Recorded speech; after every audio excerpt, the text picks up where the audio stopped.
எல்லாரும் எப்படி இருக்கீங்க? இப்போ கொண்டக்கடலை எப்படி செய்யலான்னு பார்க்கலாம். அதுக்கப்புறம் நம்ம நைட்டு ஆக்கின இட்லி வேஸ்ட்டாக போன இட்லி அது காலையில் எப்படி சமைக்கலாம் அதை பார்த்துக்கலாம். வேஸ்ட்டான இட்லியை இப்போ கொண்டக்கடலை ஒரு நாளைக்கு முன்னாடியே ஊற போட்டுருங்க.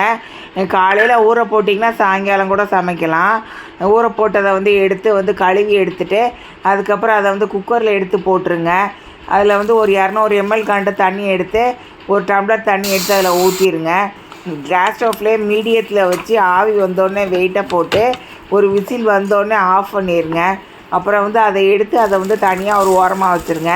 பேனில் ஒரு 2-3 ஸ்பூன் எண்ணெய் ஊற்றிட்டு கடுகு உளுத்தம்பருப்பு போட்டுட்டு அதுக்கப்புறம் வெங்காயம் போட்டு இந்த மிளகா வத்தலை ஒரு 4-5 போட்டுக்கோங்க. உங்களுக்கு காரத்துக்கு எப்போ போட்டுக்கோங்க. இப்போ அந்த சுண்டலை எடுத்து அதில் கொண்டக்கடலை எடுத்து அதில் போட்டுருங்க.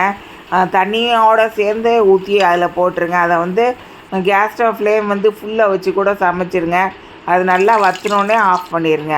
அதுக்கப்புறம் இட்லி உப்புமா எப்படி செய்யலான்னு பார்க்கலாம். அதுக்கு பேனில் ஒரு 2 குழிக்கரண்டி எண்ணெய் ஊற்றிட்டு கடுகு உளுந்தம்பருப்பு போட்டு ஒரு 4 வெங்காயம் இல்லை ஒரு 5 வெங்காயம் சாப்பரில் போட்டு சாப் பண்ணிவிட்டு அதுக்கப்புறம் அந்த இதை எடுத்து அந்த பேனில் போட்டுட்டு அப்புறம் ஒரே ஒரு ஸ்பூனு அந்த வெங்காயத்துக்காண்டி ஒரு ஸ்பூன் போட்டுக்கோங்க.